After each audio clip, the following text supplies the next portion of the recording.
Hello friend, જય Shri Krishna. Geeta's cooking કોર્નરમાં તમારું સ્વાગત છે. તો ચાલો આજે આપણે મસાલાથી ભરપૂર એવી સુખડી બનાવીશું. આ સુખડી મસાલા અને ગુંદરથી ભરપૂર હોવાથી શિયાળામાં ખૂબ જ લાભદાયક છે. તો ચાલો આ શિયાળામાં ખવાય તેવી ટેસ્ટી ફૂડ સુખડી બનાવવાની રેસીપી શરૂ કરીએ. જો મારી રેસીપી ગમે તો લાઈક, શેર અને સબસ્ક્રાઈબ જરૂરથી કરજો. આજે આપણે ગોળ પાપડી કે સુખડી આપણે ઘરે બનાવીશું. તો એ ગોળ પાપડીનું આપણે માપ જોઈ લઈએ. તો આપણે સુખડીના માપ માટે આપણે ઘઉંનો લોટ લીધો છે. નોર્મલ રોટલીનો લોટ આવે છે ને એ લોટ લીધો છે 1 બાઉલ. એનાથી થોડું ઓછું ઘી લીધું છે ને જેટલું ઘી લીધું છે એટલો જ આપણે ગોળ લીધો છે. અને થોડા ડ્રાય ફ્રૂટ લીધા છે, એટલે કે બદામ અને કાજુ લીધા છે.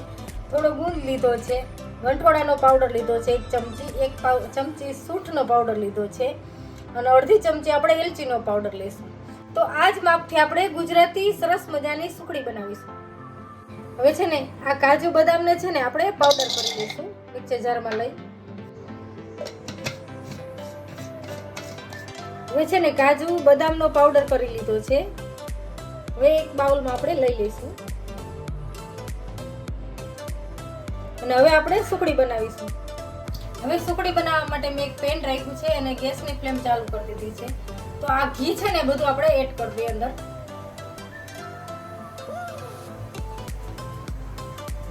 અને ઘી થોડું પીગળે ને એટલે આપણે લોટ એડ કરશું.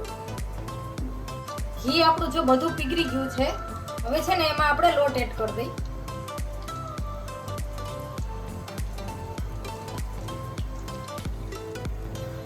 આ લોટને છે ને આપણે ધીમા તાપે સરસ બ્રાઉન થાય ને ત્યાં સુધી આપણે શેકી લઈશું.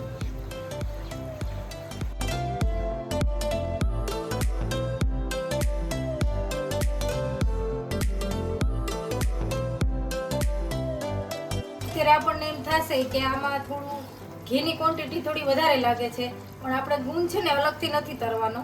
જ્યારે આપણો લોટ સરસ શેકાઈ જાય પછી તે ગરમ ગરમ હોય, ઘી અને ગોળ લોટ શેકાણો હોય છે તે, તો એમાં જ આપણે ગુંદ એડ કરી દઈશું. એટલે ગુંદ એકદમ સરસ તરાઈ જશે ભેગો જ. આપણે અલગથી કાંઈ તરવાની જરૂર નથી. આ સુખડી છે ને આપણે શિયાળા માટે હેલ્ધી સુખડી બનાવી છે. એટલે આપણે ગુંદ, સૂંઠ પાવડર બધા મસાલા એડ કરીને આપણે બનાવીએ છીએ. જ્યારે આપણે ઉનાળો હોય ગરમીમાં આપણે પ્લેન જ સુખડી બનાવીએ છીએ ગોળ પાપડી.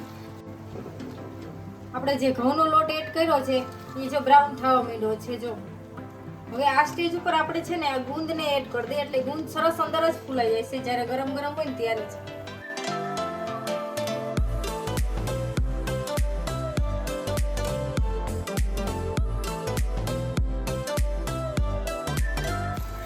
ગુંદ છે ને એકદમ સરસ શેકાઈ ગયો છે, ફૂલાઈ ગયો છે.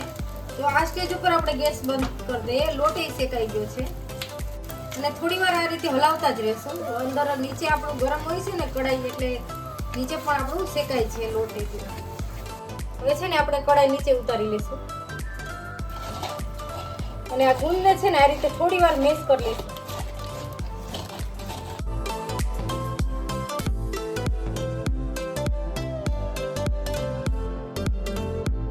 હવે ગરમ છે ને ત્યાં જ આપણે આ ડ્રાય ફ્રૂટનો પાવડર લીધો કર્યો છે ને આપણે એ એડ કરી દઈએ. 1 ચમચી આપણે ગંઠોડા પાવડર પણ એડ કરી દઈએ અને 1 ચમચી સૂંઠનો પાવડર, અડધી ચમચી આપણે એલચી પાવડર એડ કરશું. હવે છે ને આ બધું સરસ આપણે મિક્સ કરી લઈશું.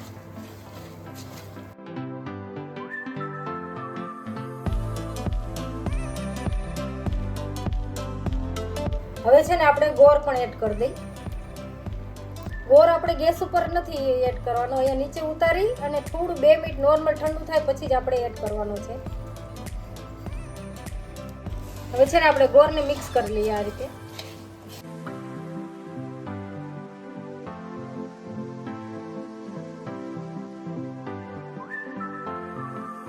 હવે છે ને આપણે ગોળ સરસ મિક્સ થઈ ગયો છે. તો આપણે ટ્રે લઈ સુખડીને સેટ કરવા માટે એક મેં નાની એવી ચોકી લીધી છે.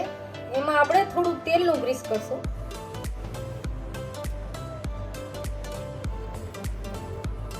તેલનું ગ્રીસ કરવાથી શિયાળામાં જે આપણી સુખડી જામી જાય અને નીચેથી જલ્દી પીસ બહાર ન નીકળે એટલા માટે આપણે તેલથી ગ્રીસ કરી છે.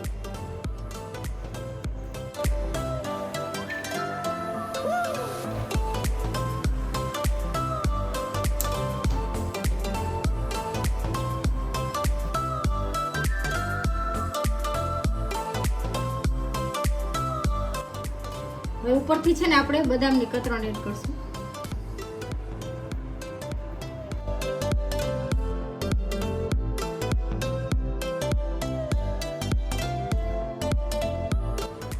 ઉપરથી છે ને આ રીતે આપણે પ્રેસ કરશું.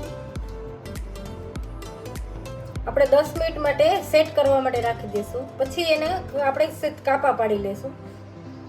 આપણે છે ને સુખડીને સેટ કર્યા પછી 10 મિનિટ થઈ ગઈ છે, તો આપણે છે ને કાપા પાડી લઈએ. નોર્મલ થોડી ગરમ હોય ને ત્યાં જ આપણે કાપા પાડી લેવાના છે.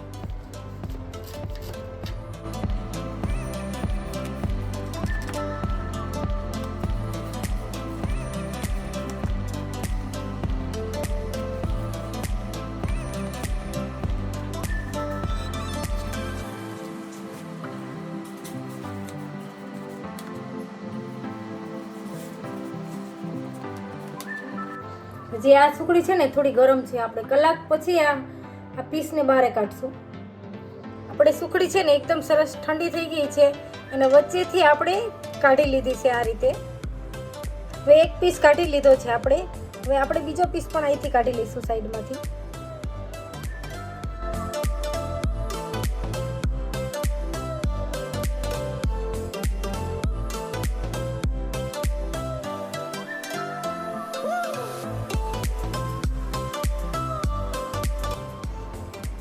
શિયાળામાં ખવાય એવી હેલ્ધી અને ટેસ્ટી એવી આપણી સુખડી તૈયાર છે, જે મસાલાથી ભરપૂર બનાવી છે અને એકદમ પોચી રૂ જેવી આપણે ઘરે જ બનાવી છે અને ઓછા મસાલાથી આપણે એકદમ સરસ બનાવી છે. જો મારી આ સુખડીની રેસીપી ગમી હોય તો લાઈક, શેર અને સબસ્ક્રાઈબ જરૂરથી કરજો અને મને કોમેન્ટ કરીને કહેજો કે મારી આ સુખડીની રેસીપી તમને કેવી લાગી. Thank you.